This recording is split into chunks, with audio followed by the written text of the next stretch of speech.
ನಡೆಸಿಕೊಟ್ಟಂತಹ ಕಲಾವಿದರಿಗೂ ಧನ್ಯವಾದಗಳನ್ನ ಹೇಳ್ತಾ ಕರ್ನಾಟಕ ರಾಷ್ಟ್ರಪತಿ ಪಕ್ಷಕ್ಕೆ ಪಕ್ಷಕ್ಕೆ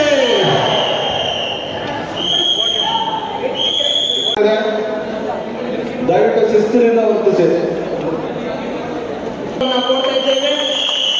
ಹಾಗೂ ಮೈಸೂರು ಜಿಲ್ಲಾ ಜನತೆಗೆ ಜೊತೆಗೆ ರಾಜ್ಯದ ಇತರೆ ಭಾಗಗಳಿಂದ ಬಂದಿರುವ ಸಾರ್ವಜನಿಕರಿಗೆ ಕೆಆರ್ಎಸ್ ಪಕ್ಷದ ವತಿಯಿಂದ ಮೈಸೂರು ಜಿಲ್ಲಾ ಸಮಿತಿಯಿಂದ ಪರವಾಗಿ ತಮ್ಮೆಲ್ಲರಿಗೂ ಆತ್ಮೀಯವಾಗಿ ಸ್ವಾಗತವನ್ನ ಕೋರ್ತಾ ಇದ್ದೇನೆ.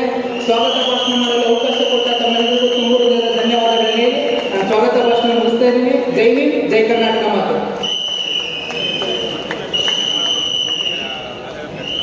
ಜ್ಯೋತಿ ಬೆಳೆಸುವ ಮೂಲಕ ಚಾಲನೆ ಕೊಡಬೇಕೆಂದು ಕೇಳಿಕೊಳ್ಳುತ್ತೇನೆ. ಪುಷ್ಪಾರ್ಚನೆ ಮಾಡಬೇಕೆಂದು ಕೇಳಿಕೊಳ್ತೇವೆ.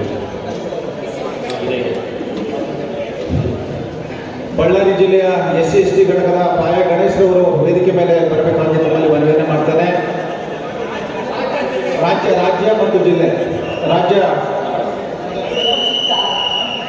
ಹಾಗೆ ಕರ್ನಾಟಕ ರಾಷ್ಟ್ರಪತಿ ಪಕ್ಷದ SC/ST ಘಟಕದ ರಾಜ್ಯ ಅಧ್ಯಕ್ಷರಾದಂತಹ ಪಾಯ ಗಣೇಶ್ ಅವರು ವೇದಿಕೆ ಮೇಲೆ ಬರಬೇಕು. ಪಾಯ ಗಣೇಶ್ ಅವರು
ಜನನಿಗೆ ಜೀವವು ನಿನ್ನ ವೇಷ ಹಸುರಿದ ಗಿರಿಗಳ ಸಾಲೆ ನಿನ್ನಯ ಕೊರಳಿನ ಮಾಲೆ ಕಪಿಲ ಪತಂಜಲ ಗೌತಮ ಜಿನನುತ ಭಾರತ ಜನನಿಯ ತನು ಜಾತೆ ಜಯ ಹೇ ಕರ್ನಾಟಕ ಮಾತೆ ಶಂಕರರ ಮನುಜ ವಿದ್ಯಾರಣ್ಯ ಬಸವೇಶ್ವರ ಮಧ್ವರ ದಿವ್ಯಾರಣ್ಯ ರನ್ನ ಶತಕ್ಷರಿ ಪುನ್ನ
ಇವತ್ತಿನ ಕಾರ್ಯಕ್ರಮದ ಪ್ರಾಸ್ತಾವಿಕ ನುಡಿಗಳನ್ನು ಮೈಸೂರು ಜಿಲ್ಲೆಯ ಉಸ್ತುವಾರಿಗಳು ಹಾಗೂ ರಾಜ್ಯ ಸಂಘಟನಾ ಕಾರ್ಯದರ್ಶಿಗಳಾದ ನ್ಯಾಯವಾದಿ ಶ್ರೀ ರವಿಕುಮಾರ್ ಅವರು ನಡೆಸಿಕೊಡಬೇಕೆಂದು ಕೇಳಿಕೊಳ್ಳುತ್ತೇವೆ.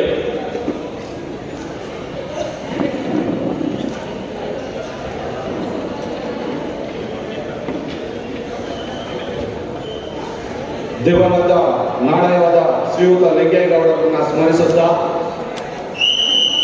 ನನ್ನ ಕರ್ನಾಟಕ ರಾಷ್ಟ್ರ ಸಮಿತಿ ಪಕ್ಷದ ವೇದಿಕೆ ಮೇಲೆ ಇರುವ ನಾಯಕರೇ ಹಾಗೂ ನನ್ನ ಸಹೋದರಿ KRS ಪಕ್ಷದ ಸೈನಿಕರೇ ಮತ್ತು ಸಾರ್ವಜನಿಕರೇ, ಇವತ್ತು ಮೈಸೂರು ನಗರದಲ್ಲಿ ಕರ್ನಾಟಕ ರಾಷ್ಟ್ರ ಸಮಿತಿ ಪಕ್ಷದಿಂದ ಸ್ವಾಮಿ ವಿವೇಕಾನಂದರವರ ಜಯಂತಿ ಹಾಗೂ ನಮ್ಮ ಪಕ್ಷದ ಇಂದಿನ ಕಾರ್ಯಾಧ್ಯಕ್ಷರಾದ ನಾಡಯೋಧ ಶ್ರೀಯುತ ಲಿಂಗೇಗೌಡರ ಜಯಂತಿಯ ಪ್ರಯುಕ್ತ ಮಾದಕ ದ್ರವ್ಯ ಮುಕ್ತ ಕರ್ನಾಟಕ ಎಂಬ ಅರಿವಿನ ಜಾಥವನ್ನ ಮಾಡುವುದರ ಮೂಲಕ ಒಂದು ಯುವ ಸಮಾವೇಶವನ್ನು ನಾವು ಹಮ್ಮಿಕೊಂಡಿರೋದು ತಮಗೆ ಗೊತ್ತಿದೆ.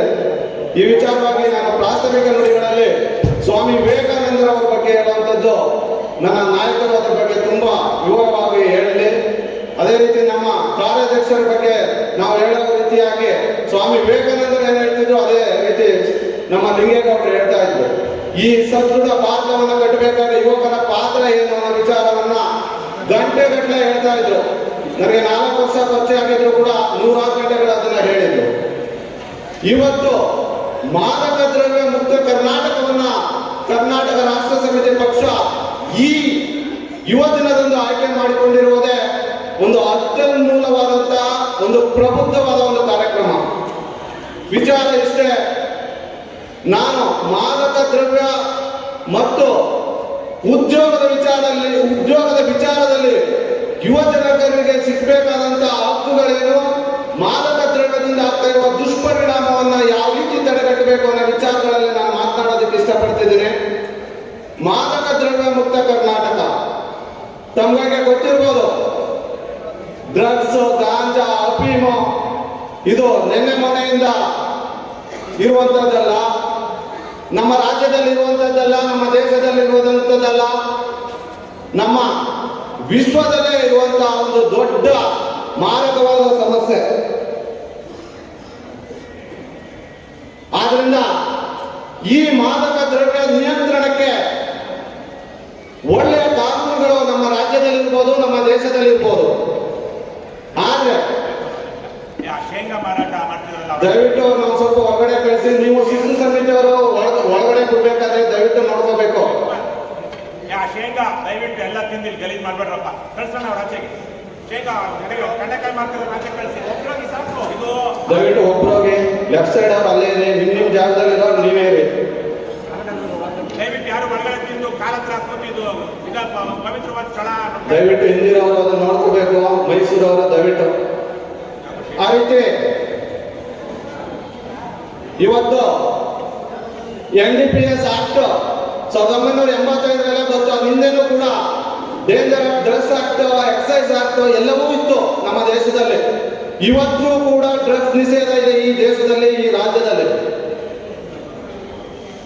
ಆದ್ರೂ ಕೂಡ ಯಾವ ರೀತಿ ನುಸುಳ್ತಾ ಇದೆ ಅನ್ನೋದಕ್ಕೆ ಕಾರಣಗಳೇನು ಅನ್ನೋ ಪ್ರಶ್ನೆ ನಮ್ಮ ಮುಂದೆ ಆಗುತ್ತೆ. ಡ್ರಗ್ಸ್ ಕೇಸಲ್ಲಿ ನಾಲ್ಕು ಇದ್ದು ಈ ಡ್ರಗ್ಸ್ ಕೇಸಲ್ಲಿ ಏನಾದ್ರು ಸಿಕ್ಕಾಕೊಂಡ್ರೆ 10 ವರ್ಷ ಜೈಲು, 1 ಲಕ್ಷ ದಂಡ ಇದೆ. ಆದ್ರೂ ಕೂಡ ನಾನ್ ಪೇಪರ್ ಅಫೆನ್ಸ್ ಇದೆ. ಇದು ಜಿಲ್ಲಾ ನ್ಯಾಯಾಲಯದಲ್ಲಿ ಆಗುವಂತ ಕೇಸು. ಆದ್ರೂ ಕೂಡ ಡ್ರಗ್ಸ್ ಒಳಗೆ ಸುರುತ್ತಾ ಇದೆ. ಇದಕ್ಕೆ ಕಾರಣ ಏನು? ಪೊಲೀಸ್ ಮತ್ತು ರಾಜಕೀಯ ಮೈತ್ರಿ ಒಂದು ಕಾರಣ ಆದ್ರೆ, ಒಂದು ವ್ಯಾವಹಾರಿಕವಾದ ಕ್ಷೇತ್ರದಲ್ಲಿ ದೊಡ್ಡ ಮಟ್ಟದ ಒಂದು ಆರ್ಥಿಕ ವ್ಯಾಪಾರವಾಗಿದ್ದು ಪರಿಗಣಿಸಿರುವುದರಿಂದ ಇದು ದೇಶಕ್ಕೆ ನುಸುಳ್ತಾ ಇದೆ.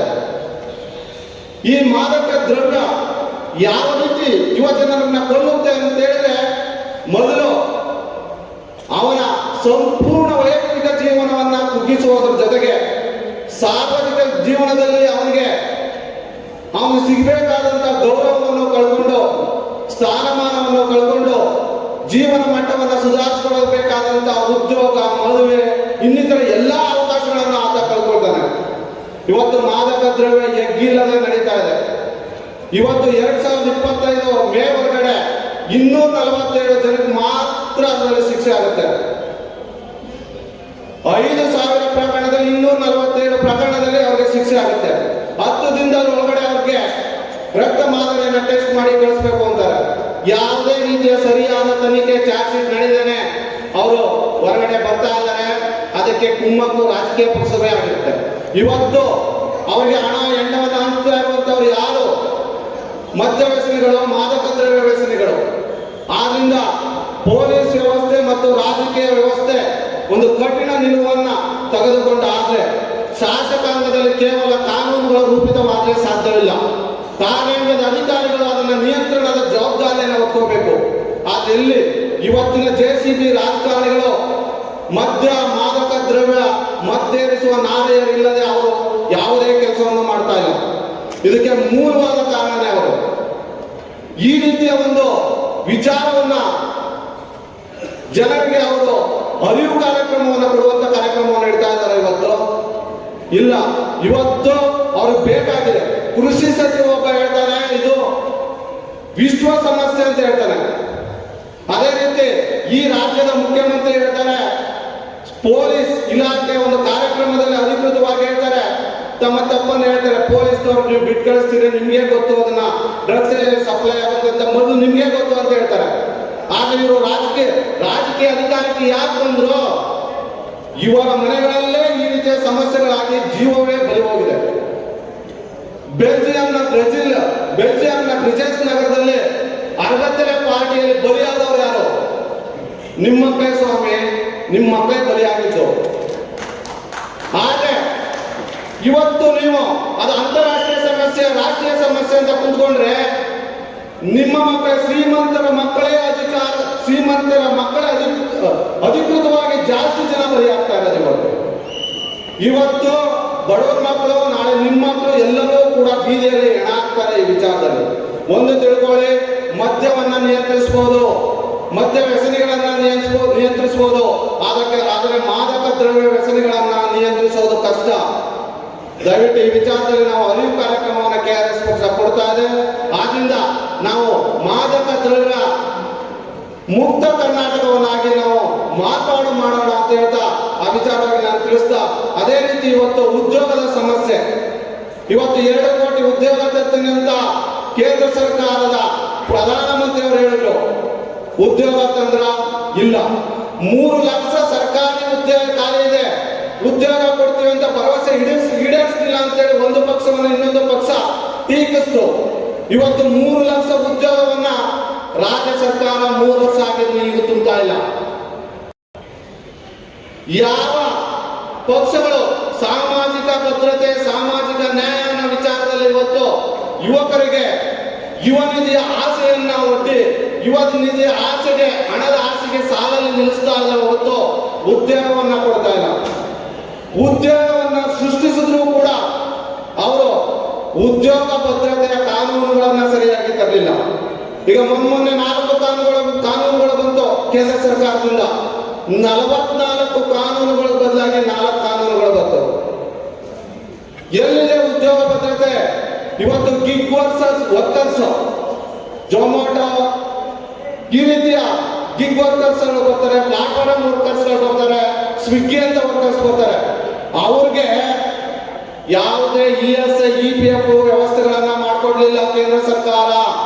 ಇವತ್ತು ರಾಷ್ಟ್ರೀಯ ಮಟ್ಟದಲ್ಲಿ ಯಾರಾದ್ರೂ ಉದ್ಯೋಗದಲ್ಲಿ ಸೀಸನಲ್ ಎಂಪ್ಲಾಯ್ಮೆಂಟ್ ಅಲ್ಲಿದ್ರೆ ಗಿಗ್ ವರ್ಕರ್ಸ್ ಮಾತ್ರ, ಪ್ಲಾಟ್ಫಾರ್ಮ್ ವರ್ಕರ್ಸ್ ಮಾತ್ರ. ಇವತ್ತು 90 ಡೇಸ್ ಕಂಪ್ಲೀಟ್ ಆಗಿದ್ರೆ ಮಾತ್ರ ನಾವು ನಿಮಗೆ ESI, EPF ಕೊಡ್ತೀವಿ ಅಂತ ಹೇಳ್ತಾರೆ. ಇವತ್ತು ಎಲ್ಲಾದ್ರೂ ನೋಡಿ, ಏನು 365 ದಿನಗಳಲ್ಲಿ ಭಾನುವಾರಗಳು, ನ್ಯಾಷನಲ್ ಫೆಸ್ಟಿವಲ್ ಹಾಲಿಡೇಸ್ ಎಲ್ಲ ಕಳೆದ 301 ದಿನ ಉಳ್ಕೊಳ್ತದೆ. ಇದರಲ್ಲಿ ಏನಾದ್ರು ಕಾಂಟ್ರಿಬ್ಯೂಷನ್ ಪೀರಿಯಡ್ ಆಗಿರ್ತದೆ 6 ಮಂತ್. ಆ 6 ಮಂತ್ ಅಲ್ಲಿ ಅವರು 90 ಡೇಸ್ ಮಾಡಿರ್ಬೇಕಂತೆ. ಗಿಗ್ ವರ್ಕರ್ಸ್ಗೆ ಇದು ಸಾಧ್ಯನಾ? ಅದು ಒಂದು ಕೈಗಾರಿಕೆಗೆ ಅಥವಾ ಒಂದು ಸಂಸ್ಥೆಗೆ ಆಗಿದ್ಮೇಲೆ ಇನ್ನೊಂದು ಸಂಸ್ಥೆಗೆ ಹೋದ್ರೆ ಅದು ಡಬಲ್ ಆಗುತ್ತೆ ಅಂತ ಹೇಳ್ತಾರೆ. ಇಲ್ಲಿವರೆಗೂ ಕೂಡ ಉದ್ಯೋಗ ಭದ್ರತೆಯನ್ನು ಕೊಡುವಂತದ್ದ ಕಾನೂನನ್ನ ಕೇಂದ್ರ ಸರ್ಕಾರ ಮಾಡಲೇ ಇಲ್ಲ. ಗಿಗ್ ವರ್ಕರ್ಸ್ಗೆ ಮತ್ತೊಂದು ಆಮಿಷವನ್ನು ಒಡ್ಡಿದ್ದು ಇದೇ ರಾಜ್ಯ ಸರ್ಕಾರ. ನಿಮ್ಗೆ 2 ಲಕ್ಷ ಆಕ್ಸಿಡೆಂಟಲ್ ಬೆನಿಫಿಟ್ಸ್ ಕೊಡ್ತೀನಿ ಅಂತ ಹೇಳ್ತು, ಆದ್ರೆ ESI ಕೊಡೋದಿಲ್ಲ ಅಂತ ಹೇಳ್ತಾರೆ. ಇವತ್ತು ನೀವು ಎಂಪ್ಲಾಯ್ಮೆಂಟ್ ಅಂತ ಹೇಳ್ತಿದೆ. ಯಾವುದೇ ಎಂಪ್ಲಾಯ್ಮೆಂಟ್ ಕೈಗಾರಿಕೆಗಳಲ್ಲಿ ಸೇಫ್ಟಿ ಹೆಲ್ತ್ ವೆಲ್ಫೇರ್ ಆಕ್ಟ್ ಅಂತ ಹೇಳಿ ಮಾಡುವಂಥದ್ದಲ್ಲೂ ಕೂಡ semi skilled contract labour casual ಅಂತ ಹೇಳಿ ವರ್ಗಾವಣೆ ಮಾಡಿ ಕಾರ್ಮಿಕರ ಮೇಲೆ ಎತ್ಕಟ್ಟಿ 700 ಜನ ಕಾರ್ಮಿಕರಿರುವ ಕಡೆ ಕೇವಲ 100 ಕಾರ್ಮಿಕರನ್ನ ಕಂಪ್ನಿ ಎಂಪ್ಲಾಯ್ಮೆಂಟ್ ಮಾಡಿಕೊಂಡು 700 ಎಂಪ್ಲಾಯ್ಗಳಲ್ಲಿ 600 ಎಂಪ್ಲಾಯ್ಗಳನ್ನ ಗುತ್ತಿಗೆ ಕಾನೂನು ನಡೆಯಲು ಇವತ್ತು ನೆನೆಸ್ಕೊಳ್ತಾ ಇದೆ. ಗುತ್ತಿಗೆ ಕಾನೂನು ಕಾರ್ಮಿಕರ ಮರಣ ಶಾಸನ. ಇದರಲ್ಲಿ ಯಾವುದೇ ರೀತಿಯ ಸಾಮಾಜಿಕ ಭದ್ರತೆಯಲ್ಲಿ ಉದ್ಯೋಗ ಭದ್ರತೆಯಲ್ಲಿ ಸಿಗಬೇಕಾದಂತ ಸವಲತ್ತುಗಳೇ ಇವತ್ತು ಸಿಗ್ತಾ ಇಲ್ಲ. Equal remuneration act, maternity benefit act, minimum wages act, workmen compensation act ಯಾವುದೂ ಕೂಡ ಗುತ್ತಿಗೆ ಕಾರ್ಮಿಕರಿಗೆ ಸಿಗದ ರೀತಿ ನೋಡ್ಕೊಳ್ತಾ ಇದ್ದಾರೆ. ಇವತ್ತು ಲೀವ್ ವಿತ್ ವೇಜಸ್ ಸಿಗಬೇಕಾದ್ರೆ 240 ಡೇಸ್ ಕಂಪ್ಲೀಟ್ ಮಾಡಿರ್ಬೇಕು ಅಂತ ಹೇಳ್ತಾರೆ. ಆದ್ರೆ ಎಲ್ಲ ಸೀಸನಲ್ ಇಂಡಸ್ಟ್ರಿಗಳೇ ಇರೋದು, ಬೆವರೇಜಸ್ ಇಂಡಸ್ಟ್ರಿಗಳೇ ಇರೋದು. ಕಂಪ್ಲೀಟ್ ನಿಮ್ಗೆ 240 ದಿನಗಳ ಕೆಲಸಗಳನ್ನ ಅದು ಕೊಡೋದಿಲ್ಲ. 240 ದಿನ ಆಗದೇ ರೀತಿ ಇವ್ರನ್ನ ಅಗ್ರಿಮೆಂಟ್ ಮಾಡ್ಕೊಳ್ತಾರೆ. 11 ತಿಂಗಳಿಗೆ ನಾವು ಉದ್ಯೋಗ ಕೊಟ್ಟು ಅಂತ ಹೇಳ್ತಾರೆ. ಉದ್ಯೋಗದ ಸಮಾವೇಶಗಳನ್ನ ಮಾಡ್ತಾರೆ. ಆದ್ರೆ ಕರೆಯೋದ್ರಲ್ಲಿ ಯಾರು ಕಾಂಟ್ರಾಕ್ಟರ್ ಪ್ರೊಪರೈಟರ್ಗಳನ್ನ, ಯಾವುದೇ ನಿಮ್ಮ ಒಳ್ಳೆಯ ಕಂಪನಿಯ ಮಾಲೀಕರನ್ನ ಕರೆದವರು ಯಾರನ್ನು ಆಯ್ಕೆ ಮಾಡಿದ್ದೆಲ್ಲೂ ಇಲ್ಲ. ಈ ರೀತಿ ರಾಜಕೀಯ ಪಕ್ಷಗಳು ಉದ್ಯೋಗದ ಹೆಸರಲ್ಲಿ ಆಮಿಷವನ್ನ ಒಡ್ಡುವಂಥದ್ದು, ಯುವಕರನ್ನ ಯುವ ನಿಧಿಯ ಆಸೆಯನ್ನ 7,000 ರೂಪಾಯಿ ಎಂಜಲು ಕಾಸನ್ನ ಬಿಸಾಕಿ ಸಾವು ಸತಿಯಲ್ಲಿ ನಿಲ್ಲಿಸುವಂತ ಕೆಲಸವನ್ನ ಮಾಡುವಂಥದ್ದು. ಇವತ್ತು ಹಿಂದೆ ಕಾರ್ಮಿಕರ ಹಕ್ಕಿಗಾಗಿ ಹೋರಾಟ ಮಾಡ್ತಿದ್ದ ರಾಜಕೀಯ ಪಕ್ಷಗಳಿದ್ದು, ಇವತ್ತು ಕಾರ್ಮಿಕರನ್ನ ಕೊಳ್ಳೆ ಹೊಡೆಯುವ ರಾಜಕೀಯ ಪಕ್ಷಗಳು ಮಾತ್ರ ಇವತ್ತು ಇರುವಂತದ್ದು. ಲೇಬರ್ ಪಕ್ಷಗಳಿಲ್ಲ, ಇವತ್ತು ಲೂಟಿ ಮಾಡುವ ಪಕ್ಷಗಳೇ ಇರೋದು. ಅಂತ ನಿಟ್ಟಿನಲ್ಲಿ ಇವತ್ತು ಕಾರ್ಮಿಕರಿಗೆ, ರೈತರಿಗೆ, ಯುವಕರಿಗೆ ಆಶಾದಾಯಕವಾಗಿ ಯಾವುದಾದ್ರೂ ಒಂದು ಪಕ್ಷ ಕಟ್ಟಿದೆ ಅಂತ ಹೇಳಿದ್ರೆ ಅದು KRS ಪಕ್ಷ ಮಾತ್ರ. ದಯವಿಟ್ಟು ಈ ವಿಚಾರವನ್ನ ನೀವು ಅರ್ಥಕೋಬೇಕು. ಸಾರ್ವಜನಿಕರಾದಂತ ಸಮಯದಲ್ಲಿ ಉದ್ಯೋಗದಲ್ಲಿ ಯಾವುದೇ ಭದ್ರತೆ ಇಲ್ಲ.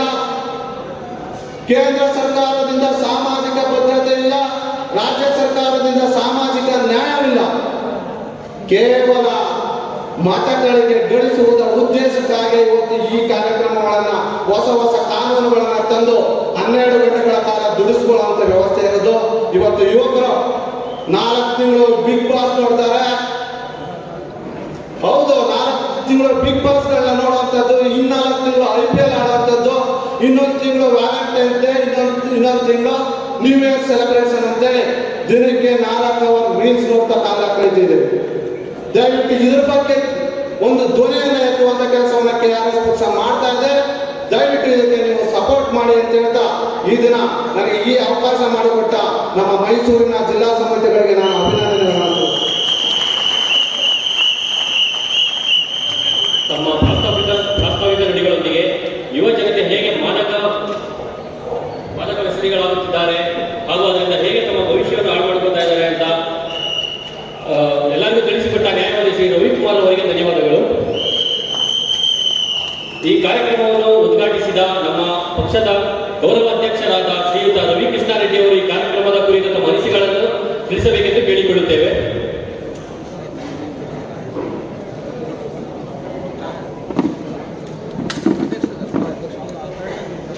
ಕರ್ನಾಟಕ ರಾಜ್ಯ ಸಮಿತಿ ಪಕ್ಷಕ್ಕೆ, KRS ಪಾರ್ಟಿಗೆ, ಭ್ರಷ್ಟರೇ, ನಾಡ ಪ್ರೇಮಿಗಳೇ, ಲಂಚ ಮುಕ್ತ ಕರ್ನಾಟಕ, ಭ್ರಷ್ಟಾಚಾರ ಮುಕ್ತ ಕರ್ನಾಟಕ, ಬಸವಣ್ಣನ ಕಲ್ಯಾಣ ಕರ್ನಾಟಕ, ಕುವೆಂಪುರವರ ಸರ್ವೋದಯ ಕರ್ನಾಟಕ, ಕರ್ನಾಟಕ ರಾಷ್ಟ್ರ ಸಮಿತಿ ಪಕ್ಷಕ್ಕೆ, KRS ಪಾರ್ಟಿಗೆ, ವೀರ ಸನ್ಯಾಸಿ ಸ್ವಾಮಿ ವಿವೇಕಾನಂದರಿಗೆ, ನರಯೋಧ SS ಲಿಂಗೇಗೌಡರಿಗೆ, ಕರ್ನಾಟಕ ರಾಷ್ಟ್ರ ಸಮಿತಿ ಪಕ್ಷದ ವತಿಯಿಂದ ಇವತ್ತು ಆಯೋಜಿಸಿರುವಂತಹ ಯುವ ಸಮಾವೇಶದ ಅಧ್ಯಕ್ಷತೆಯನ್ನು ವಹಿಸಿರುವಂತಹ KRS ಪಕ್ಷದ ಯುವ ಘಟಕದ ಅಧ್ಯಕ್ಷರಾದಂತಹ ಜನನಿ ವತ್ಸಲಾರವರೇ, ಇವತ್ತಿನ ಕಾರ್ಯಕ್ರಮದಲ್ಲಿ ಭಾಗವಹಿಸಿರುವಂತಹ KRS ಪಕ್ಷದ ರಾಜ್ಯಾಧ್ಯಕ್ಷರಾದಂತಹ ದೀಪಕ್ CN ರವರೇ, ಮೈಸೂರು ಜಿಲ್ಲಾ ಉಸ್ತುವಾರಿಗಳು ರಾಜ್ಯ ಸಂಘಟನಾ ಕಾರ್ಯದರ್ಶಿಗಳು ಆಗಿರುವಂತಹ ರವಿಕುಮಾರ್ ಅವರೇ, ಉಪಾಧ್ಯಕ್ಷರಾದಂತಹ ಸೋಮಸುಂದರ್ ಮತ್ತು ಮಂಜುನಾಥ್ ಅವರೇ, ಪ್ರಧಾನ ಕಾರ್ಯದರ್ಶಿಗಳಾದಂತಹ ರಘುಪತಿ ಭಟ್ ಮತ್ತು ಕಾರ್ಯಾಧ್ಯಕ್ಷರಾದಂತಹ ರಘು ಜಾಣಗೆರೆ ಅವರು ಸೇರಿದಂತೆ ಮೈಸೂರು ಜಿಲ್ಲಾ ಘಟಕದ ಅಧ್ಯಕ್ಷರಾದಂತಹ ನಾಗೇಂದ್ರ ಮತ್ತು ಮೈಸೂರು ಗ್ರಾಮಾಂತರ ಜಿಲ್ಲಾ ಘಟಕದ ಅಧ್ಯಕ್ಷರಾದಂತಹ ರವೀಂದ್ರ ಅವರೇ, ವೇದಿಕೆ ಮೇಲಿರುವಂತಹ ಎಲ್ಲ ಕೆಆರ್ಎಸ್ ಪಕ್ಷದ ಪದಾಧಿಕಾರಿಗಳೇ ಮತ್ತು ಇಲ್ಲಿ ನೆರೆದಿರುವಂತಹ ಕೆಆರ್ಎಸ್ ಪಕ್ಷದ ಬಂಧುಗಳೇ, ಎಲ್ಲರಿಗೂ ನಮಸ್ಕಾರ. ಕರ್ನಾಟಕ ರಾಷ್ಟ್ರ ಸಮಿತಿ ಪಕ್ಷ ಸ್ಥಾಪನೆಯಾಗಿ 6 ವರ್ಷದ ಮೇಲಾಯಿತು. ಈ ಪಕ್ಷದ ನೋಂದಣಿ ಪ್ರಕ್ರಿಯೆ ಶುರುವಾಗಿ 7 ವರ್ಷ ಮುಗಿಯಿತು. ಈ ಸಂದರ್ಭದಲ್ಲಿ ನಾವು ಮೈಸೂರಿನಲ್ಲಿ ಒಂದು ಬಹಳ ದೊಡ್ಡ ಕಾರ್ಯಕ್ರಮವನ್ನ ಮೈಸೂರು ಜಿಲ್ಲಾ ಘಟಕದವರು ಮತ್ತು ರಾಜ್ಯ ಯುವ ಘಟಕದವರು ಸೇರಿ ಡ್ರಗ್ಸ್ ಮುಕ್ತ ಕರ್ನಾಟಕ ಅನ್ನುವ ಹೆಸರಿನಲ್ಲಿ ಒಂದು ಜಾಥಾ ಮತ್ತು ಯುವ ಸಮಾವೇಶವನ್ನ ಹಮ್ಮಿಕೊಂಡಿದ್ದಾರೆ. ಇವತ್ತು ಸ್ವಾಮಿ ವಿವೇಕಾನಂದರ ಜಯಂತಿ. ಹಾಗಾಗಿಯೇ ದೇಶಾದ್ಯಂತ ಸ್ವಾಮಿ ವಿವೇಕಾನಂದರ ಜಯಂತಿಯನ್ನ ಯುವ ದಿನ ಅಂತ ಆಚರಿಸಲಾಗುತ್ತೆ. ಇವತ್ತು ಕರ್ನಾಟಕ ರಾಷ್ಟ್ರ ಸಮಿತಿ ಪಕ್ಷದ ಸ್ಥಾಪಕ ಉಪಾಧ್ಯಕ್ಷರು ಮತ್ತು ಕಾರ್ಯಾಧ್ಯಕ್ಷರು ಆಗಿದ್ದಂತಹ ಲಿಂಗೇಗೌಡರ ಜಯಂತಿಯೂ ಹೌದು. ಈ ಸಂದರ್ಭದಲ್ಲಿ ಸ್ವಾಮಿ ವಿವೇಕಾನಂದರ ಜಯಂತಿಯನ್ನ ಯುವ ದಿನವಾಗಿ ಯಾವೆಲ್ಲ ರಾಜಕೀಯ ಪಕ್ಷಗಳು, ಸಂಘಟನೆಗಳು ಆಚರಣೆ ಮಾಡ್ತಿವೆ ಅನ್ನೋದನ್ನು ನಾವೊಂದಷ್ಟು ಗಮನಿಸಿದಾಗ ಬಹುಶಃ ಕರ್ನಾಟಕದಲ್ಲಿ ಕರ್ನಾಟಕ ರಾಷ್ಟ್ರ ಸಮಿತಿ ಪಕ್ಷ ಬಿಟ್ಟು ಬೇರೆ ಯಾವುದಾದ್ರೂ JCB ಪಕ್ಷಗಳು ಸೇರಿದಂತೆ ಇತರ ಪಕ್ಷಗಳು ಈ ದಿನವನ್ನು ಆಚರಿಸ್ತಾ ಇದೆಯಾ? ಆಚರಿಸಿದಾರಪ್ಪ.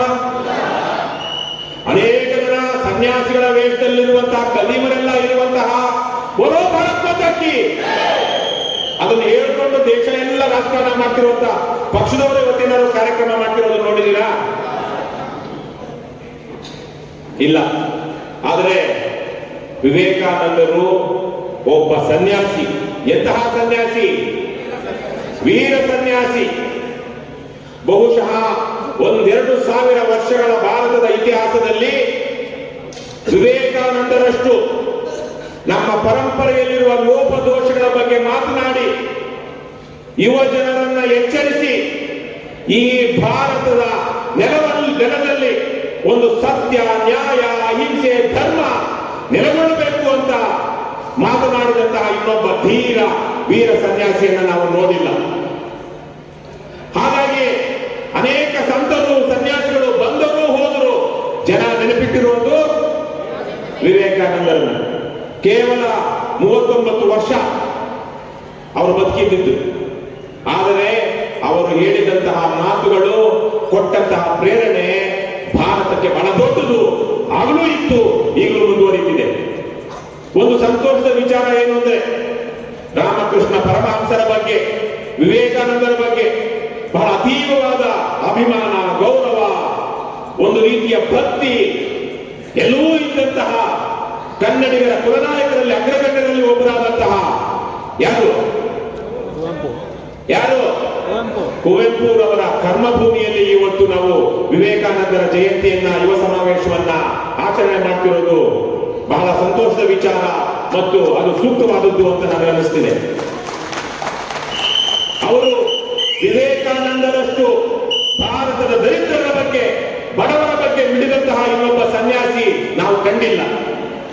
ವಿವೇಕಾನಂದರಷ್ಟು ಈ ಭಾರತದ ಪರಂಪರೆಯಲ್ಲಿ ಬಹಳ ತುಚ್ಛವಾಗಿ ಇದ್ದಂತಹ ಮೇಲು ಕೀಳುಗಳ ಬಗ್ಗೆ, ಅಸಮಾನತೆಯ ಬಗ್ಗೆ, ಇಲ್ಲಿದ್ದಂತಹ ಮೂಢನಂಬಿಕೆಗಳ ಬಗ್ಗೆ, ಇಲ್ಲಿದ್ದಂತಹ ತುಚ್ಛವಾದ ಯಾವುದೋ ಒಂದು ಏನಂತಾರೆ ತುಚ್ಛ ಕ್ಷುದ್ರವಾದಂತಹ ವಿಚಾರಧಾರೆಯ ಕುರಿತಾಗಿ ಟೀಕೆ ಮಾಡಿ ಇದನ್ನು ಸರಿ ಮಾಡಿಕೊಳ್ಬೇಕು ಅಂತ ಹೇಳಿದಂತಹ ಇನ್ನೊಬ್ಬ ವೀರ ಸನ್ಯಾಸಿ ಇಲ್ಲ.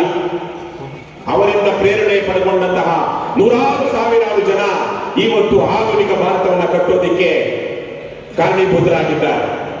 ಹಾಗಾಗಿ ಹಲವು ತಲೆಮಾರುಗಳನ್ನ ಪ್ರಭಾವಿಸಿದಂತಹ ಪ್ರಚೋದಿಸಿದಂತಹ ವ್ಯಕ್ತಿ ಸ್ವಾಮಿ ವಿವೇಕಾನಂದರು. ಇವತ್ತು ಅವರನ್ನ ಕೆಲವು ಖದೀಮರು ಗುತ್ತಿಗೆ ಹಿಡ್ಕೊಂಡಿದ್ದಾರೆ. ವಿವೇಕಾನಂದರು ಆರಂಭಿಸಿದಂತಹ ಸಂಸ್ಥೆಗಳೇ ಇವತ್ತು ವಸುದೈವ ಕುಟುಂಬಕಂ ಅನ್ನುವಂತಹ ಒಂದು ಏನು ಸನಾತನವಾದಂತಹ ಒಂದು ಶ್ರೇಷ್ಠವಾದಂತಹ ಒಂದು ಮೌಲ್ಯ ಇದೆ, ಅದರ ವಿರುದ್ಧವಾಗಿ ದ್ವೇಷ, ಆಕ್ರೋಶ, ಹಿಂಸೆ, ಅಸಮಾನತೆಗಳಿಗೆ ಕಾರಣವಾಗ್ತಾ ಇದ್ದಾರೆ. ಹಾಗಾಗಿ ಇವತ್ತು ಭಾರತದ ಸಂವಿಧಾನದ ಮೇಲೆ ವಿಶ್ವಾಸವನ್ನಿಟ್ಟು, ಗೌರವವನ್ನಿಟ್ಟು, ಭಾರತದ ಒಂದು ಮೌಲ್ಯ ಪರಂಪರೆಯ ಬಗ್ಗೆ ಹೆಮ್ಮೆಯನ್ನಿಟ್ಟುಕೊಂಡು ಒಂದು ಸಮಾನತೆ, ಸೌಹಾರ್ದತೆಯ ಒಂದು ದೇಶವನ್ನ, ಒಂದು ರಾಜ್ಯವನ್ನ, ಒಂದು ಸಮುದಾಯವನ್ನ ಕಟ್ಟಬೇಕು ಅಂತ ಹೋರಾಟ ಮಾಡ್ತಿರುವಂತಹ ಕರ್ನಾಟಕ ರಾಷ್ಟ್ರ ಸಮಿತಿ ಪಕ್ಷಕ್ಕೆ ಈ ಜಯಂತಿಯನ್ನು ಆಚರಿಸುವಂತಹದ್ದು ಬಹಳ ಹೆಮ್ಮೆಯ ವಿಷಯವೂ ಹೌದು ಮತ್ತು ಅದು ನಮಗೆ ಅಗತ್ಯವೂ ಹೌದು. ಈ ಸಂದರ್ಭದಲ್ಲಿ ಕರ್ನಾಟಕ ರಾಷ್ಟ್ರ ಸಮಿತಿ ಪಕ್ಷ ಎರಡು ವಿಚಾರಗಳನ್ನ ಇಟ್ಟುಕೊಂಡು ಈ ಸಮಾವೇಶವನ್ನ ಮಾಡ್ತಾ ಇದೆ. ಒಂದು, ಮಾದಕ ದ್ರವ್ಯ ಅಥವಾ ಡ್ರಗ್ಸ್ ಮುಕ್ತ ಕರ್ನಾಟಕಕ್ಕಾಗಿ, ಇನ್ನೊಂದು ಕಡೆ ಉದ್ಯೋಗಕ್ಕಾಗಿ ಕರ್ನಾಟಕ. ಈ ಎರಡು ವಿಚಾರಗಳನ್ನ ಇಟ್ಕೊಂಡು ಈ ಸಮಾವೇಶವನ್ನ ಪ್ರತಿ ವರ್ಷ ನಾವು ಉದ್ಯೋಗದ ಯುವಜನರಿಗೆ ಉದ್ಯೋಗದ ವಿಚಾರವನ್ನ ಇಟ್ಕೊಂಡು ಸಮಾವೇಶವನ್ನ ಮಾಡ್ತಾ ಇದ್ವಿ.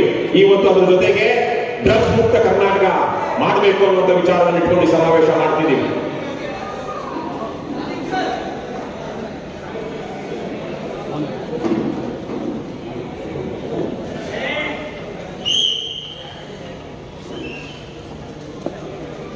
ಶೀಲ ಶಿಸ್ತು. ಕುತ್ಕೊಳ್ಳೋಣ, ಜಾಗ ಮಾಡಿಕೊಂಡು ಸೈನಿಕರು ಗೌರವ, ಘನತೆ, ಹೆಮ್ಮೆಯಿಂದ ಸಭೆಯಲ್ಲಿ ಭಾಗವಹಿಸಿ. ಪಕ್ಷದ ಶೀಲ ಮತ್ತು ಶಿಸ್ತಿನಲ್ಲಿ ನಂಬಿಕೆ ಇಲ್ಲದಿರುವಂತಹ ಜನ ದಯವಿಟ್ಟು ಪಕ್ಷದಲ್ಲಿ ಸಕ್ರಿಯವಾಗಿ ಕೆಲಸ ಮಾಡಬೇಡಿ. ನೀವು ಬೇಕು, ವೋಟ್ ಹಾಕೋದಿಕ್ ಬೇಕು, ಒಂದಷ್ಟು ಕಾರ್ಯಕ್ರಮಗಳಿಗೆ ಬೇಕು, ಆದರೆ ಪಕ್ಷದ ಸಿದ್ಧಾಂತಗಳನ್ನ ನಾವು ಪ್ರಸರಿಸಬೇಕು. ರಾಜ್ಯದ ಮೂಲೆ ಮೂಲೆಗೂ ತೆಗೆದುಕೊಂಡು ಹೋಗಬೇಕು ಅಂದ್ರೆ ಯಾರು ಬೇಕು? ನಮಗೆ ಯಾರು ಬೇಕು? ಸೈನಿಕರು, ಸಿಪಾಯಿಗಳು ಬೇಕು. ಶಿಸ್ತಿಲ್ಲದ, ಶೀಲವಿಲ್ಲದ ಸೈನಿಕರಿಂದ ನಮ್ಮ ಕಾಲ ಮೇಲೆ ನಾವೇ ಕಲ್ಲು ಹಾಕೊಂಡ ಹಾಗೆ. ವಿವೇಕಾನಂದರು ಹೇಳಿದ್ರು, ಬಲಿಷ್ಠ ಸ್ನಾಯುಗಳ, ದೊಡ್ಡ ವಿಚಾರಗಳ, ಅದೇನು ನನಗೆ ಅದು ಬರ್ತಿದೆ, 100 ಜನ ಯುವಕರನ್ನ ಕೊಡಿ, ನಾನು ದೇಶವನ್ನ ಬದಲಾವಣೆ ಮಾಡ್ತೀನಿ ಅಂತ ಅವ್ರು ಹೇಳಿದ್ದು ಅಂತ ನಮಗೆಲ್ಲ ಓದಿದಾಗ ನೆನಪು ಪೂರ್ತಿಯಾಗಿ ಅದು ವರ್ಬ್ಯಾಟಿಮ್ ಆ ಕೋಟ ಜ್ಞಾಪಕ ಇಲ್ಲ. ಹಾಗಾಗಿ ನಾವು ಅಂತಹ ಸೈನಿಕರಾದರೆ ಮಾತ್ರ ನಾವು ಕಂಡಂತಹ ಬಸವಣ್ಣನ ಕಲ್ಯಾಣ ಕರ್ನಾಟಕ, ಕುವೆಂಪುರವರ ಸರ್ವೋದಯ ಕರ್ನಾಟಕ, ಡ್ರಗ್ಸ್ ಮುಕ್ತ ಕರ್ನಾಟಕ ಅದನ್ನು ನಿರ್ಮಾಣ ಮಾಡೋದಕ್ಕೆ ಸಾಧ್ಯ ಆಗುತ್ತೆ. ಹಾಗಾಗಿ ದಯವಿಟ್ಟು ಆಚೆ ಇರೋರು ಒಳಗಡೆ ಬಂದು ಕೂತ್ಕೊಳ್ಳಿ, ಡಿಸ್ಟರ್ಬ್ ಮಾಡದೆ ಕೂತ್ಕೊಳ್ಳಿ. ಅವ್ಯಾರು ಶೇಂಗಾ ತಂದ್ರು ಅದನ್ನೆಲ್ಲ ಇಲ್ಲಿ ತಿಂದು ಗಲೀಜು ಮಾಡಿ, ನಾವು ಬಂದಾಗ ಹೇಗಿತ್ತೋ ಈ ಹಾಲು ನಾವು ಹೊರಟಾಗ ಅದಕ್ಕಿಂತ ಶುಭ್ರವಾಗಿರ್ಬೇಕು, ಶುದ್ಧವಾಗಿರ್ಬೇಕು. ಅದು ದೇಶ ಕಟ್ಟುವ ರೀತಿ, ನಮ್ಮನ್ನು ನಾವೇ ಗೌರವಿಸಿಕೊಳ್ಳುವ ರೀತಿ. ಹಾಗಾಗಿ ಇವತ್ತು ನಾವು 2 ವಿಚಾರಗಳನ್ನ ಇಟ್ಕೊಂಡು ಮಾತಾಡ್ತಿದ್ದೀವಿ. ಕಳೆದ 7-8 ವರ್ಷಗಳಿಂದ ಲಂಚ ಮುಕ್ತ ಕರ್ನಾಟಕ ನಿರ್ಮಾಣ ವೇದಿಕೆ ಆರಂಭದಿಂದಲೂ ನಾವು ಉದ್ಯೋಗದ ವಿಚಾರವನ್ನು ಇಟ್ಟುಕೊಂಡು ಮಾತನಾಡ್ತಿದ್ವಿ. ಈಗ ರವಿಕುಮಾರ್ ಬಹಳ ಹಲವಾರು ವಿಚಾರಗಳನ್ನ ಹೇಳಿದ್ದಾರೆ. ಇವತ್ತು ನಮ್ಮ ದೇಶದಲ್ಲಿ ಅನ್ಎಂಪ್ಲಾಯ್ಮೆಂಟ್ ಒಂದ್ ಕಡೆ, ಅಂಡರ್ ಎಂಪ್ಲಾಯ್ಮೆಂಟ್ ಒಂದ್ ಕಡೆ. ಯೋಗ್ಯತೆ ಇರುವಂತಹ, ವಿದ್ಯಾರ್ಹತೆ ಪಡೆದಿರುವಂತಹ, ಒಂದು ಕೆಲಸ ಮಾಡೋದಕ್ಕೆ ಅರ್ಹರಾಗಿರುವಂತಹ ಜನಕ್ಕೆ ಇವತ್ತು ಅದಕ್ಕೆ ಉದ್ಯೋಗ ಸಿಗ್ತಾ ಇಲ್ಲ. ಅದಕ್ಕೆ ತಕ್ಕನಾದಂತಹ ಉದ್ಯೋಗ, ಅದಕ್ಕಿಂತ ಕೆಳಮಟ್ಟದ ಉದ್ಯೋಗ ಸಿಗ್ತಾ ಇದೆ. MSc, MCom, PhD ಮಾಡ್ಕೊಂಡಿರೋರು ಕೇವಲ ದ್ವಿತೀಯ PUC ಕ್ವಾಲಿಫಿಕೇಶನ್ ಮಾತ್ರ ಬಯಸುವಂತಹ STA ಪೊಲೀಸ್ ಕಾನ್ಸ್ಟೇಬಲ್ಗಳ ಹುದ್ದೆಗೆ ಸೇರ್ತಾ ಇದ್ದಾರೆ. ದೊಡ್ಡ ದೊಡ್ಡ ಕಾಲೇಜುಗಳಲ್ಲಿ, ಯೂನಿವರ್ಸಿಟಿಗಳಲ್ಲಿ ಕೆಮಿಸ್ಟ್ರಿ ಬಗ್ಗೆ, ಬಯಾಲಜಿ ಬಗ್ಗೆ, ಫಿಸಿಕ್ಸ್ ಬಗ್ಗೆ, ಕಂಪ್ಯೂಟರ್ ಸೈನ್ಸ್ ಬಗ್ಗೆ ಪಾಠ ಮಾಡಬೇಕಾದಂತಹ ಸಾವಿರಾರು ವಿದ್ಯಾರ್ಥಿಗಳನ್ನ ಅಧ್ಯಯನಶೀಲರನ್ನಾಗಿ ಮಾಡಿ ಅವರಿಗೆ ವಿಚಾರ ತಿಳಿಸಬೇಕಾದ ಜನ ಇವತ್ತು ಪೊಲೀಸ್ ಕಾನ್ಸ್ಟೇಬಲ್ ಆಗ್ತಾ ಇದ್ದಾರೆ. ಇದು ಅಂಡರ್ ಎಂಪ್ಲಾಯ್ಮೆಂಟ್, ಅವರ ಯೋಗ್ಯತೆಗೆ ಅರ್ಹತೆಗೆ ತಕ್ಕದಲ್ಲದ ಉದ್ಯೋಗ. ಅದರ ಜೊತೆಗೆ ಇವತ್ತು ನಮ್ಮ ರಾಜ್ಯದ ಅತಿ ದೊಡ್ಡ ಜೀತದಾಳುಗಳನ್ನ ನೇಮಕ ಮಾಡಿಕೊಂಡಿರೋದು ಯಾರು? ಯಾರ? ಅತಿ ದೊಡ್ಡ ಜೀತದಾಳುಗಳನ್ನ ನೇಮಕ ಮಾಡಿಕೊಂಡು ಇವತ್ತು ಉದ್ಯೋಗ ಭದ್ರತೆ ಇಲ್ಲದೆ, ಅವರಿಗೆ ಸರಿಯಾಗಿ ಸಂಬಳನೂ ಸಿಗದೆ, ಕೇವಲ ಜೀತದಾಳುಗಳ ರೀತಿಯಲ್ಲಿ ಜನರನ್ನ, ಈ ಕನ್ನಡಿಗರನ್ನ, ನಾಡಿನ ಜನರನ್ನ, ಯುವಕರನ್ನ ನಡೆಸ್ಕೊಳ್ತಾ ಇರೋದು ಯಾರು? ರಾಜ್ಯ ಸರ್ಕಾರ. ಗುತ್ತಿಗೆ ಆಧಾರದ ಮೇಲೆ ಔಟ್ಸೋರ್ಸಿಂಗ್ ಮೇಲೆ, ಕಾಂಟ್ರಾಕ್ಟ್ ಮೇಲೆ ಜೀತದಾಳುಗಳ ರೀತಿ ನಮ್ಮ ಅಣ್ಣ ತಮ್ಮ ಅಕ್ಕ ತಂಗಿಯರನ್ನ ನಡೆಸ್ಕೊಳ್ತಿರೋದು ಯಾರು? ರಾಜ್ಯ ಸರ್ಕಾರ. 3 ಲಕ್ಷ ಸರ್ಕಾರಿ ಹುದ್ದೆಗಳು ಖಾಲಿ ಇವೆ. ಇವತ್ತು ರಾತ್ರಿ ನಾನು ಒಂದು 4 ಜನ ಬಂದು ನಾವು ಉಳ್ಕೊಂಡಿದ್ದಂತ ಐಬಿನಲ್ಲಿ ಮಾತಾಡ್ಸಿದ್ರು. 3 ಜನ ಉದ್ಯೋಗ ಭದ್ರತೆ ಇಲ್ಲ, ಸರಿಯಾಗಿ ಸಂಬಳ ಸಿಗೋದಿಲ್ಲ. ಸರ್ಕಾರ ಅವರಿಗೆ ನೇಮಕ ಮಾಡಿಕೊಂಡಿರುವಂತಹ ಏಜೆನ್ಸಿಗೆ 40-50 ಸಾವಿರ ಕೊಡುತ್ತೆ, ಅವ್ರಿಗೆ ಸಿಗೋದು 10-12 ಸಾವಿರ.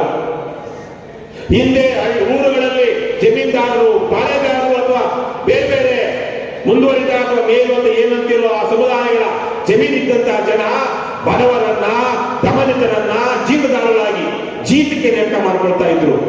ಅದೇ ರೀತಿಯಲ್ಲೇ ಇವತ್ತು ಸರ್ಕಾರ ಜೀತದಾರರನ್ನ ನೇಮಕ ಮಾಡಿಕೊಂಡಿದೆ. ಇಂತಹ ಸರ್ಕಾರ ನಮ್ಮ ಗೌರವಕ್ಕೆ ಅರ್ಹ? ಹೇಳೋಣ, ಇಂತಹ ಸರ್ಕಾರ ನಾವು ಗೌರವಿಸಲು ಅರ್ಹವೇ? ಇದನ್ನ ರಾಜ್ಯದ ಯುವ ಜನತೆ ತಿಳ್ಕೊಳ್ಬೇಕು. ಹಾಗಾಗಿ ಇವತ್ತು ಅತಿ ದೊಡ್ಡ ಜವಾಬ್ದಾರಿ ಕರ್ನಾಟಕ ರಾಜ್ಯ ಸಮಿತಿ ಪಕ್ಷದ ಸೈನಿಕರ ಮೇಲಿದೆ. ಗೊತ್ತಿಲ್ಲದ, ಮೂರ್ಖರಾದಂತಹ, ಅಮಾಯಕರಾದಂತಹ ಡರ್ಪೋಕ್ ಯುವಕರು ಯುವತಿಯರು, ಡರ್ಪೋಕ್ ಏನಂದ್ರೆ ಪುಕ್ಕಲರು ಇವತ್ತು ನ್ಯಾಯ ಕೇಳೋದಿಕ್ಕಾಗದೆ, ಉದ್ಯೋಗ ಕೇಳೋದಿಕ್ಕಾಗದೆ, ಅಯ್ಯೋ 10,000 ಸಿಕ್ಕಿದ್ರು ಸಾಕು, 12,000 ಸಿಕ್ಕಿದ್ರು, 26-27 ವರ್ಷದ ತನಕ ಓದಿ MSc, MPhil, MCom ಮಾಡಿಕೊಂಡು PhD ಮಾಡಿಕೊಂಡು ಒಂದು ಜುಜುಬಿ ನೌಕರಿಗೆ ಅಲದಾಡ್ತಾ ಇದ್ದಾರೆ. ಒಂದು ಕಡೆ ಅನ್ಎಂಪ್ಲಾಯ್ಮೆಂಟ್, ಒಂದು ಕೇವಲ SDA ಇರುವಂತಹ, ಅಂದ್ರೆ ಸೆಕೆಂಡ್ PUC ಕ್ವಾಲಿಫಿಕೇಶನ್ ಬೇಕಾಗಿರುವಂತಹ SDA ಹುದ್ದೆಗೆ 10 ಲಕ್ಷ 15 ಲಕ್ಷ ಜನ ಪರೀಕ್ಷೆ ಬರೀತಾರೆ. ಇವತ್ತು ಹಳ್ಳಿಗಾಡಿನಲ್ಲಿರುವಂತಹ ಯುವಕರಿಗೆ ಸರ್ಕಾರಿ ನೌಕರಿ ಇಲ್ಲ ಅಂದ್ರೆ ಏನಿಲ್ಲಪ್ಪ, ಏನೋ ಸರಿ ನಮ್ಗೆ ಸರಿ ಕೇಳ್ತಲ್ಲ, ಮದುವೆ ಇಲ್ಲ, ಅದೇ ಅಂದ್ರೆ ಅನ್ಸುತ್ತೆ ಅಲ್ವಲ್ಲ?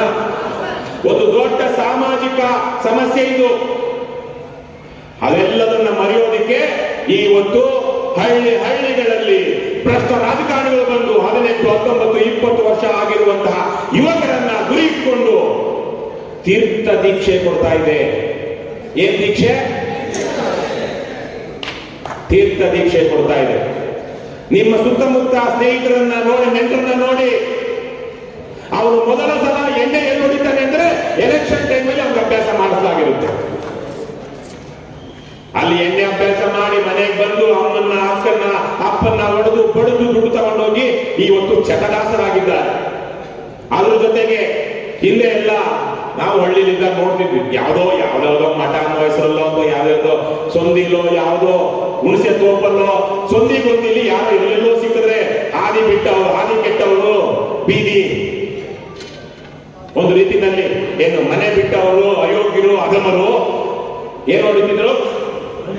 ಭಂಗಿ ಹೊಡಿತಿದ್ರು. ಕರೆಕ್ಟ್. ಏನಂತಿದ್ರು? ಅದನ್ನ ಭಂಗಿ ಹೊಡಿತಿದ್ರು. ಎಲ್ಲಿ? ತೋಪುಗಳಲ್ಲಿ, ಯಾವುದೋ ಮಠಗಳಲ್ಲಿ, ಕಿತ್ತೋದು ಮಠಗಳಲ್ಲಿ. ಇವತ್ತು ಹಳ್ಳಿಗಳು ಸೇರಿದಂತೆ ಎಲ್ಲಾ ಕಡೆಯೂ ಗಾಂಜಾ, ಭಂಗಿ ಯಥೇಚ್ಛವಾಗಿ ಸಿಗುತ್ತೆ. ಮೆಡಿಕಲ್ ಕಾಲೇಜ್ ಇದೆ ಅಂದ್ರೆ ಸರಿ, ಅಲ್ಲಿ ಒಬ್ಬ ಡ್ರಗ್ಸ್ ಮಾರಾಟಗಾರ ಇದ್ದಾನೆ. ಇವತ್ತು ನಮ್ಮ ಯುವ ಜನತೆ ಇವತ್ತು ವಿಶೇಷವಾಗಿ ಮೇಲ್ಮಧ್ಯಮ ವರ್ಗದ ಯುವಕರು ದೊಡ್ಡ ಮಟ್ಟದ ಡ್ರಗ್ಸ್ ಅಡಿಕ್ಟರಾಗಿದ್ದಾರೆ. ಒಬ್ಬ ಇದ್ದ ದೊಡ್ಡ ಶ್ರೀಮಂತ, ಅವನು ಸ್ಥಾಪನೆ ಮಾಡಿದಂತ ಒಂದು ಮೆಡಿಕಲ್ ಕಾಲೇಜು ಇದೆ. ಅವನು ತಗೊಂಡೋಗಿ ತಿರುಪತಿ ತಿಮ್ಮಪ್ಪನ ಟ್ರಸ್ಟ್ಗೆ ಚೇರ್ಮನ್ ಮಾಡಿದ್ರು. ಅವನ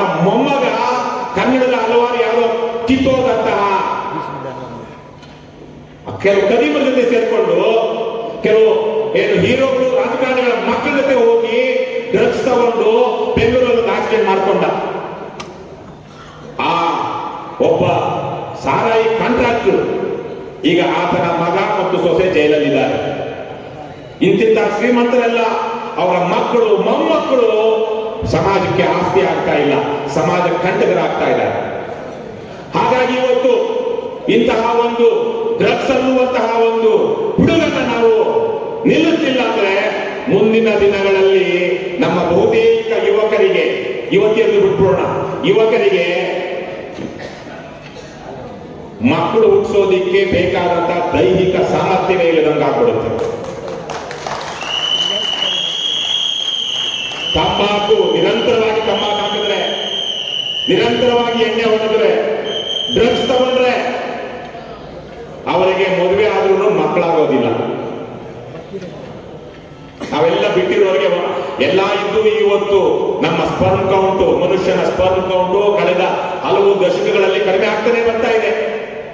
ಅದ್ರ ಜೊತೆಗೆ ದುರಭ್ಯಾಸ, ದುಶ್ಚಟಗಳು ಇರುವಂತಹ ಒಂದು ಏನು ಕಿತ್ತೋದಂತಹ ದುರ್ಬಲವಾದಂತಹ ದೇಹ ಇಟ್ಟುಕೊಂಡಿರೋರು ಹಾಳು ನೋಡದ ಅಲಂಕಾರ ಏನನ್ನ ಗಾದೆಗಳು ಏನಪ್ಪ, ಹಾಳು ನೋಡದ ಅಲಂಕಾರ ಬಾಳ್ ನೋಡಿದ್ರೆ ಬಾಯ್ ಬರ್ಕೊಂಡಂಗೆ, ಬಾಳ್ ನೋಡಿದ್ರೆ ಬಾಯ್ ಬರ್ಕೊಂಡಂಗೆ. ಇವತ್ತು ಇಂತಹ ವಿಚಾರಗಳನ್ನ ಮಾತನಾಡ್ತಿರುವಂತಹ ಏಕೈಕ ಪಕ್ಷ ಕರ್ನಾಟಕ ರಾಜ್ಯ KRS ಪಕ್ಷ. ಹಾಗಾಗಿನೇ ನಾವು ಬಹಳ ಶಾಂತಿಯಿಂದ, ಶಿಸ್ತಿನಿಂದ, ಶೀಲದಿಂದ ಇವತ್ತು ಈ ವಿಚಾರಗಳನ್ನ ನಾವು ಮಾತನಾಡಬೇಕಾಗಿದೆ. ಹಾಗಾಗಿ ಅದನ್ನ ಮಾತಾಡಿ ಅದನ್ನ ಕಾರ್ಯರೂಪಗೊಳಿಸೋದಕ್ಕೆ ಮೊದಲು ನಾವೊಂದಷ್ಟು ವಿಚಾರಗಳನ್ನ ತಿಳ್ಕೊಳ್ಬೇಕು, ಕಲಿಬೇಕು, ಅಧ್ಯಯನ ಮಾಡಬೇಕು. ವಿಶೇಷವಾಗಿ ನಮ್ಮ ಪಕ್ಷದಲ್ಲಿರುವಂತಹ ಯುವಕರು, ಯುವತಿಯರು, ಸೈನಿಕರು ಅವೇನು ಮಾಡದೆ ಕಿತ್ತೋದಂತ ಚಾನಲ್ ಬರೋ ನ್ಯೂಸ್ ನೋಡ್ಕೊಂಡು, ಪೇಯ್ಡ್ ಮಾಧ್ಯಮಗಳಲ್ಲಿ ಬರುವಂತಹ ವರದಿಗಳನ್ನು ನೋಡಿಕೊಂಡು, ಅದನ್ನು ನೋಡದೆ ಕೇವಲ ಫೇಸ್ಬುಕ್, ವಾಟ್ಸ್ಆಪ್ ಯೂನಿವರ್ಸಿಟಿಯ ಸ್ಟೂಡೆಂಟ್ಸ್ ಆದರೆ ನಾವು ಉಪಯೋಗಕ್ಕೆ ಬರೋದಿಲ್ಲ. ಬಬ್ರುವಾಹನ ಸಿನಿಮಾದ ಅತಿ ದೊಡ್ಡ ಅತ್ಯಂತ ಶ್ರೇಷ್ಠವಾದಂತಹ ಒಂದು ಡೈಲಾಗ್ ಇದೆ ನನ್ನ ಪ್ರಕಾರ. ಯಾವುದು? ಶಿಷ್ಯ ಗುರುವನ್ನು ಮೆಚ್ಚಿಸಬೇಕು. ಏನಂತ? ಶಿಷ್ಯ ಶಿಷ್ಯ ಗುರುವನ್ನು ಗುರುವನ್ನ ಮೀರಿಸಬೇಕು, ಮಗ ತಂದೆಯನ್ನು ಮೆಚ್ಚಿಸಬೇಕು, ಮಗ ಅಪ್ಪನನ್ನ ಮೀರಿಸಬೇಕು, ಮಗ ಅಪ್ಪನನ್ನ ಮೀರಿಸಬೇಕು, ಶಿಷ್ಯ ಗುರುವನ್ನ ಮೀರಿಸಬೇಕು. ಮೀರಿಸೋದಂದ್ರೆ ಏನು? ಒಬ್ಬ ಶಿಷ್ಯನಾದಂತವನು ಅವನ ಗುರುವಿನಿಂದ ಪಡೆದುಕೊಂಡಂತಹ ಜ್ಞಾನದ ಜೊತೆಗೆ ಇನ್ನಷ್ಟು ಜ್ಞಾನವನ್ನ ಬೇರೆ ಬೇರೆ ಮಾರ್ಗಗಳಿಂದ, ಬೇರೆ ಬೇರೆ ಅಧ್ಯಯನದಿಂದ, ಪ್ರವಾಸದಿಂದ, ಬೇರೆ ಬೇರೆ ಗುರುಗಳಿಂದಲೂ ಕಲಿತಾ ಹೋಗ್ಬೇಕು. ಅದೇಳಿ ಗುರುವಿಗೆ ತಿರುಮಂತ್ರ ಅಂತ ಹೇಳಿ ಬೇರೆ ಬೇರೆ ರೀತಿಯಲ್ಲಿ ಮಾಡಬಾರದನ್ನ ಮಾಡಿ ಪದವಿ ಅಧಿಕಾರ ಪಡ್ಕೊಳ್ಳೋದಲ್ಲ. ಗುರುವನ್ನ ಮೀರಿಸೋದು ಅಂದ್ರೆ ಜ್ಞಾನದಲ್ಲಿ, ಶಿಸ್ತಿನಲ್ಲಿ, ನ್ಯಾಯದಲ್ಲಿ, ನೈತಿಕತೆಯಲ್ಲಿ ನಮ್ಮ ಹಿರಿಯರಿಗಿಂತ ನಾವು ಮುಂದಕ್ಕೆ ಸಾಗ್ತಾ ಇರಬೇಕು. ಅಪ್ಪನನ್ನ ಮೀರಿಸೋದಂದ್ರೆ ಅಪ್ಪ ವಯಸ್ಸು ಅಪ್ಪನ ಹೊಡೆದಾಕೊಂಡು ನಾನು ಹಾಕೊಡ್ತೀನಿ ಅದಲ್ಲ. ನಮ್ಮಪ್ಪ ಎಷ್ಟು ದೂರ ಸಾಗಿದ್ರು ಅದಕ್ಕಿಂತ ದೂರ ನಾವು ನ್ಯಾಯದಲ್ಲಿ, ನೈತಿಕತೆಯಲ್ಲಿ, ಪ್ರಾಮಾಣಿಕತೆಯಲ್ಲಿ ಸಾಗಬೇಕು. ಅದು ನಮ್ಮ ಆದರ್ಶಗಳಾಗಬೇಕು. ಅವ್ರು ದುಡಿದಕ್ಕಿಂತ ಹೆಚ್ಚು ದುಡಿಬೇಕು, ಅವ್ರು ಮಾಡಿದಕ್ಕಿಂತ ಹೆಚ್ಚು ಒಳ್ಳೆಯ ಕೆಲಸ ಮಾಡಬೇಕು. ಹಾಗಾಗಿ ಆ ಜ್ಞಾಪಕವನ್ನು, ಆ ಒಂದು ಮಾತನ್ನ ಜ್ಞಾಪಕದಲ್ಲಿ ಇಟ್ಕೊಂಡು ನಾವು ಮುಂದುವರಿಬೇಕು. ಹಾಗಾಗಿ ನಾವು KRS ಪಕ್ಷದವರು ಇನ್ನೊಬ್ಬರಿಗೆ ಮಾದರಿ ಆಗಬೇಕು ಅಂದ್ರೆ ಮೊದಲು ನಾವೇನಾಗಬೇಕು? ನಾವು ಮಾದರಿ ಆಗಬೇಕು. ದುಶ್ಚಟಗಳನ್ನ, ದುರ್ಗುಣಗಳನ್ನ, ದುರಭ್ಯಾಸಗಳನ್ನ ತ್ಯಜಿಸಬೇಕು.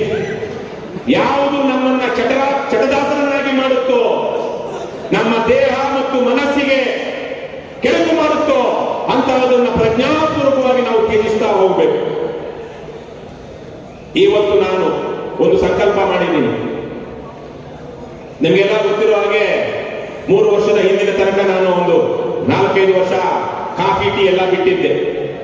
ಅಪರಿಮಿತವಾದಂತಹ ಒಂದು ತಲೆನೋವು, ಸಿಕ್ಕಾಪಟ್ಟೆ ತಲೆನೋವು ಬಂತು 2023ರ ಸಂದರ್ಭದಲ್ಲಿ.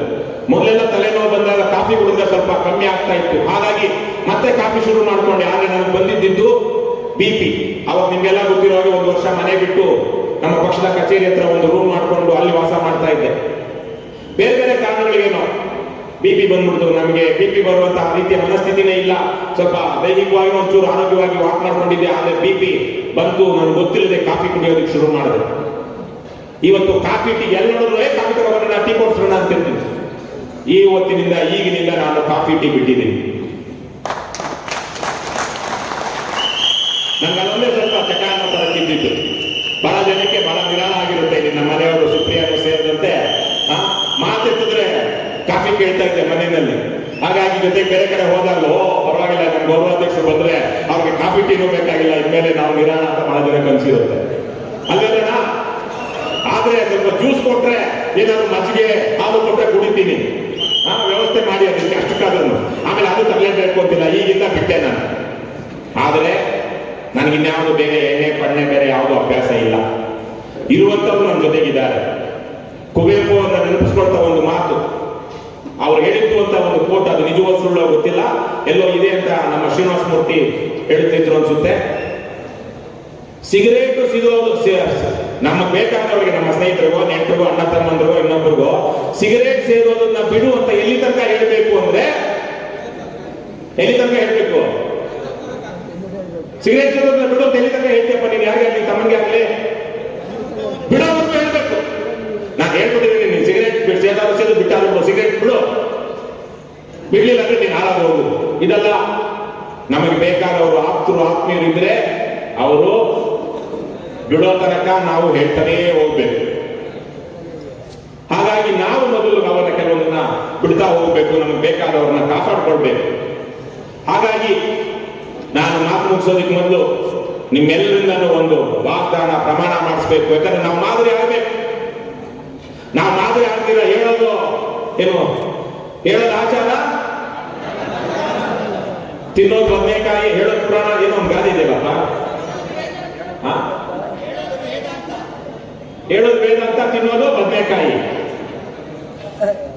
ಮಾಡೋದು ಅನಾಚಾರ, ಮನೆ ಮುಂದೆ ಬೃಂದಾವನ ಅಂತ ಇದ್ದ ಹಾಗೆ. ಹಾಗಾಗಿ ನಾನು ನಿಮ್ಮೆಲ್ಲರನ್ನು KRS ಪಕ್ಷದ ವೀರ ಸೈನಿಕರೆಲ್ಲರಲ್ಲೂ ಇಲ್ಲಿ ಬಂದಿರುವಂತಹದ್ರಲ್ಲಿ ಮನವಿ ಮಾಡ್ತೀನಿ.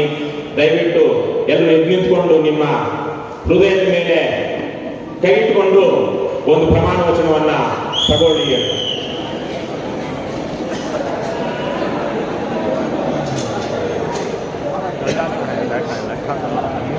ಎಲ್ಲರೂ ದಯವಿಟ್ಟು ಅಕ್ಕಪಕ್ಕರು ನೋಡ್ಕೊಂಡು ನೀವು ಅದನ್ನ ಹೇಳಿ. ಯಾರು ಹೇಳ್ತಾ ಇಲ್ಲ ನೋಡ್ಕೊಳ್ಳಿ. ಆಮೇಲೆ ಅವರಿಗೆ ಪಕ್ಷದ ವತಿಯಿಂದ ನೋಟಿಸ್ ಕೊಡೋಣ. ಸ್ವಾಮಿ ವಿವೇಕಾನಂದರ, ಎಸ್.ಎಚ್. ಲಿಂಗೇಗೌಡರ ಜಯಂತಿಯಾದ ಇಂದು ನಾನು ಈ ಕ್ಷಣದಿಂದಲೇ ಹಣ, ಹೆಂಡ, ಸಾರಾಯಿ, ಬ್ರಾಂದಿ, ವಿಸ್ಕಿ ಅಂತಹ ಯಾವುದೇ ಮದ್ಯವನ್ನು ಸೇವಿಸುವುದಿಲ್ಲ.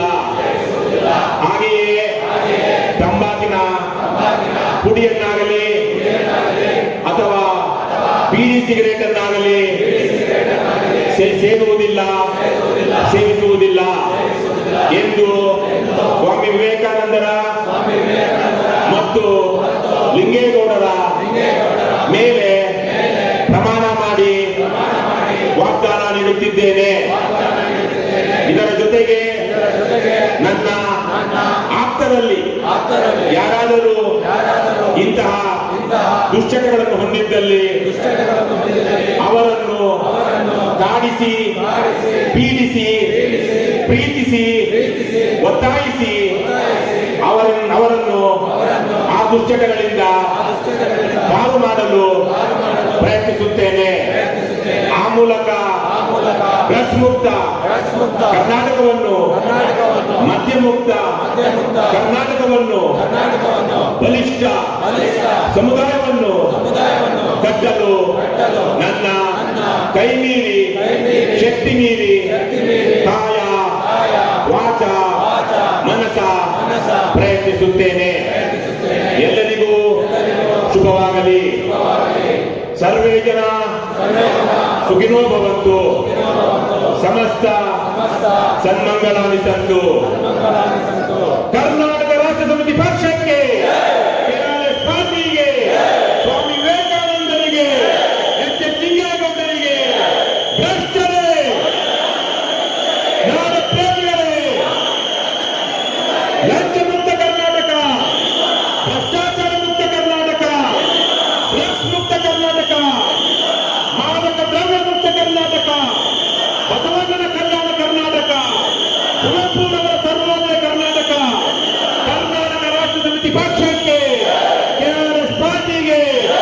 ಇದು